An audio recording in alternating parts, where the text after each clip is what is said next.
જય શ્રી કૃષ્ણ મિત્રો, સ્વાગત છે તમારું મારી આ ચેનલ આધ્યાત્મિક પંથમાં. મિત્રો, કેટલી વખત રાખડી માત્ર એક કવિતા જેવું નરમ વાત નથી હોતી.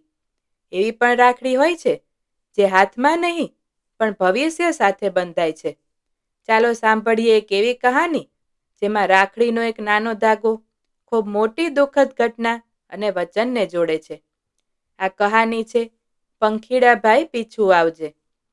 આ વાક્યમાં ઝવેરચંદ મેઘાણી જેવા લોકકવિ દ્વારા કહેવામાં આવ્યું છે કે પંખીડાભાઈ, તું જલ્દી પાછો આવજે.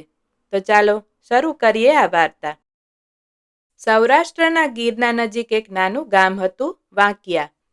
અહીં ચારણ જ્ઞાતિના એક ભાઈ બહેન રહેતા હતા. ભાઈનું નામ મીઠાબા અને એની નાની બહેન ગંગા.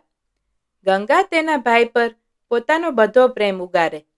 રોજ સવારે ભાઈ તળાવે જતો, પાણી માટે નહીં પણ ચાંદનીમાં મન શાંત કરવા માટે. ગંગાને એમ લાગે કે તેનો ભાઈ કોઈ સામાન્ય બાળક નહીં, એ તો ભગવાન સમાન છે. એક દિવસ ગામમાં રાજાના સિપાહી આવ્યા. તેઓએ કહ્યું કે રાજાએ આદેશ આપ્યો છે કે દરેક ઘરમાંથી એક યુવાન જવાન તરીકે મોકલવો પડશે. મીઠાબાનો વારો આવ્યો. ગંગા તેની સામે આવી ગઈ અને પગરખામાં પડીને રડતા રડતા કહેવા લાગી, મારા ભાઈને ન લઈ જાવ, એ જ તો મારી આખી દુનિયા છે. એ સમયે હુકમ સામે બોલવું એ ગુનો ગણાતો હતો. એથી મીઠાબાએ પોતે જ જવાનું નક્કી કર્યું. જતા પહેલા એ બહેનને બોલ્યો, ગંગા, રાખડી દુઃખ સાથે ન બાંધતી. ભલે તું રોજ સાંજ પડી જાય ત્યારે રાહ જુએ, પણ હું ચોક્કસ પંખી બનીને પાછો આવીશ. ગંગા રોજ રાહ જોતી બેઠી રહી અને વર્ષો વીતી ગયા. સમય પસાર થતો ગયો. ગંગા હવે મોટી થઈ ગઈ, પણ મીઠાબા પાછો ન આવ્યો. એ જ વખતે ગામમાં એક નવા શાહુકાર આવ્યા. નામ હતું લક્ષ્મીદાસ સિંધી. એ ઉધાર આપે પણ મનોમંથા કરે એવો માણસ હતો. એને ગંગામાં સુંદરતા નહીં પરંતુ એકલતા જોઈને લાલચ જાગી. એણે સાફ ધમકી આપી, મારા સાથે લગ્ન કર, નહીં તો આખા ગામની જમીન કબજે કરી લઈશ. ગંગાએ શાંતિથી કહ્યું, મારે કોઈનો સહારો નથી જોઈતો. મારી રાખડી હજી સૂકી નથી થઈ. મારી રક્ષા માટે મારો ભાઈ ચોક્કસ આવશે. ગામના કેટલાક લોકોએ હસીને કહ્યું, અરે મીઠાબા તો ક્યાં જીવતા હશે. પણ ગંગાની આંખો પાણીથી નહીં પરંતુ આશાથી ભરેલી હતી. રક્ષાબંધન આવી. ગંગા એકલી બેઠી ચોખાની થાળી બનાવી.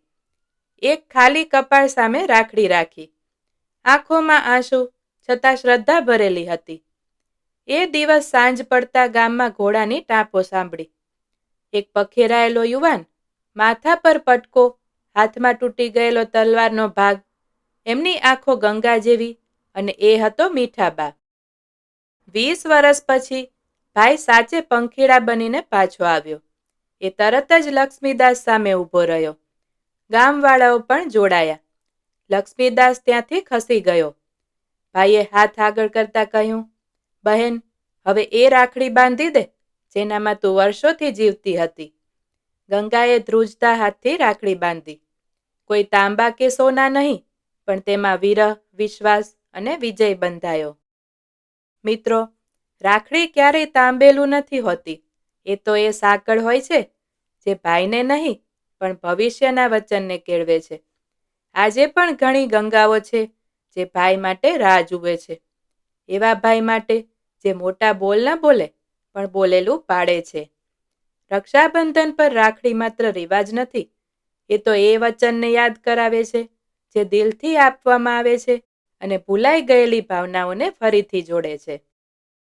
મિત્રો, આશા રાખું છું કે તમને આ વાર્તા જરૂરથી પસંદ આવી હશે. તો વિડીયોને લાઈક અને શેર જરૂરથી કરજો અને ચેનલને સબસ્ક્રાઇબ ન કરી હોય તો જરૂરથી કરજો. જય શ્રી કૃષ્ણ.